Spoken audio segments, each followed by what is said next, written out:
Hi అండి, అందరికీ నమస్కారం. ఈరోజు ఉదయం నేను 5 గంటలకే నిద్ర లేచాను. ఎందుకంటే మా హస్బెండ్ డ్యూటీకి వెళ్తారు. ఆయన కోసం వంట చేయాలి. నేను లేవగానే ఫస్ట్ అయితే డోర్ ఓపెన్ చేసి బయటికి వెళ్తాను. ఎందుకంటే అక్కడ వాతావరణం చాలా బాగుంటుంది, చాలా ప్రశాంతంగా అనిపిస్తుంది. ఇలా ఎర్లీగా లెగవడం వల్ల చాలా టైం దొరికినట్టు అనిపిస్తుంది.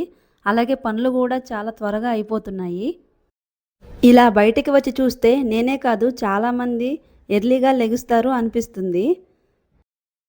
ఇలా చూస్తూ కూర్చుంటే మా హస్బెండ్కి డ్యూటీ టైం అయిపోతుంది అని చెప్పి ఇంట్లోకి వెళ్ళిపోయాను.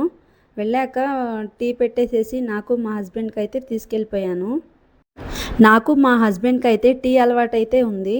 మార్నింగ్ లేవగానే కొంచెం వాటర్ తాగేసేసి టీ అయితే తాగేసేస్తాము. మీలో ఎంతమందికి ఇలా ఎర్లీ మార్నింగ్ టీ తాగే అలవాటు ఉందో ఒకసారి కామెంట్ అయితే చేసేయండి.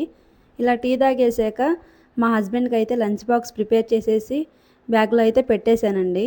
ఈరోజు వచ్చేసి పప్పు తోటకూర చేశాను. అదైతే వీడియో షూట్ చేయలేకపోయాను, కొంచెం పిల్లలు ఏడుస్తూ బిజీగా ఉండటం వల్ల చేయలేకపోయాను. ఇలా ఇల్లంతా నీట్గా ఊడ్చేసుకున్నాను. మా హస్బెండ్ రెడీ అయ్యి వచ్చేలోగా దివాన్ కాట్ కూడా సెట్ చేస్తామని చెప్పి దివాన్ కాట్ మీద ఉన్న దుప్పటి కూడా తీసేసి నీట్గా దులిపేసేసాను. దాన్ని ఎంత నీట్గా చేసి మళ్ళీ మడత పెట్టి చేసినా కానీ మళ్ళీ మామూలు అయిపోతుంది. నేనైతే వెళ్ళి కూర్చోవాలంటే నాకు అసలు ప్రాణం ఒప్పదు. ఎవరన్నా కూర్చున్నా కానీ మళ్ళీ మడతలు వచ్చేస్తాయి, మళ్ళీ సెట్ చేస్తూ ఉంటాను. ఇది కంప్లీట్ అయిపోయాక ఈరోజు టిఫిన్ అయితే సింపుల్గా చేసేద్దాం అనుకుంటున్నాను. చాలా వరకు కొన్ని రోజుల నుంచి సింపుల్గా టిఫిన్లు అయిపోవడానికే ట్రై చేస్తున్నాను, ఎందుకంటే పిల్లలతో కొంచెం ఇబ్బందిగా ఉంటుంది. ఈరోజు అయితే ఉప్మా చేసేస్తున్నానండి. ఉప్మా అంటే నాకు పెద్దగా ఇష్టం ఉండదు, ఏదో అలా తింటాను. కానీ తప్పదు, తొందరగా అయిపోవాలంటే ఈ టిఫినే బెస్ట్ అనిపిస్తుంది నాకైతే. కొంచెం ఆయిల్ వేసి ఆయిల్ హీట్ అయ్యాక పోపు దినుసులు అయితే వాటిలో వేసేసి అలాగే కొంచెం పచ్చిమిర్చి, ఆనియన్స్, కట్ చేసుకున్న క్యారెట్ ముక్కలు అవి కూడా దాంట్లో వేసేసి బాగా ఫ్రై అవ్వనిచ్చాను. ఈ ముక్కలన్నీ బాగా మగ్గే వరకు వెయిట్ చేశాను. ఈ ముక్కలన్నీ బాగా మగ్గిపోయాక దాంట్లో కొంచెం కరివేపాకు కూడా వేసుకున్నాను. మాకు ఇక్కడ అసలు కరివేపాకు దొరకదండి, మార్కెట్ నుంచి తెచ్చుకోవడమే. లేదంటే పక్కింట్లో ఒక చెట్టు ఉంది, ఆంటీ వాళ్ళు అప్పుడప్పుడు కొంచెం ఇస్తూ ఉంటారు, అదే తీసుకొచ్చి వాడేస్తూ ఉంటాను.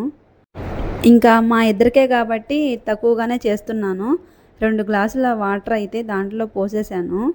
ఆ వాటర్ బాగా మరిగే వరకు వెయిట్ చేశాను. చెప్పడం మర్చిపోయాను, తగినంత ఉప్పు కూడా వేసుకున్నాను. ఇదంతా బాగా మరిగాక దాంట్లో కొంచెం గోధుమ రవ్వ కూడా వేసుకున్నాను. గోధుమ రవ్వ ఉడకడానికి చాలా టైం పడుతుంది. సిమ్లో పెట్టి ఉడికించుకుంటే చాలా బాగుంటుంది. కానీ మనకి అంత టైం లేకపోవడం వల్ల హైలోనే పెట్టుకుని ఉడికించేసుకున్నాను. ఇలా ఉప్మా చేయటం అయితే రెడీ అయిపోయిందండి. ఈ ఉప్మాని ఒక ప్లేట్లో పెట్టి మా హస్బెండ్కి అయితే ఇచ్చేసాను.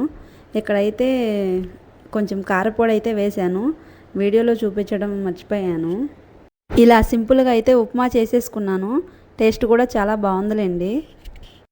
ఇక్కడ మాకు స్వచ్ఛమైన గేదె పాలు అయితే దొరుకుతాయి, వాటిని తెచ్చుకుంటాము. ప్రతిరోజు మా హస్బెండ్ డ్యూటీకి వెళ్ళే ముందు పాలు కాసి అయితే 1 కప్పు ఇచ్చేస్తానండి. ఇలా ఎర్లీగా లెగవటం వల్ల అన్ని పనులు అయితే కంప్లీట్ చేసుకోగలుగుతున్నాను. మీరు కూడా ఇలా ఎర్లీగా లెగవటం ఒకసారి ట్రై చేసి చూడండి, చాలా బాగా అనిపిస్తుంది. అలాగే రోజంతా కూడా చాలా యాక్టివ్గా ఉంటాము. ఈ రోజైతే నా మార్నింగ్ రొటీన్ ఇలా ఉంది. నేను కిచెన్లో ఉన్నంతసేపు మా చిన్న పాప నన్ను పిలుస్తూనే ఉంది. ఇంకా వాళ్ళ డాడీ వచ్చి తనను తీసుకున్నాడు. అందరూ అనుకుంటారు ఇంట్లోనే ఉంటారు కదా, ఏం పని ఉంటుందిలే అనుకుంటారు, కానీ ఆ పని చేసే వాళ్ళకి మాత్రమే తెలుస్తుందండి. అలాగే లైక్ చేసి సబ్స్క్రైబ్ చేసుకోండి.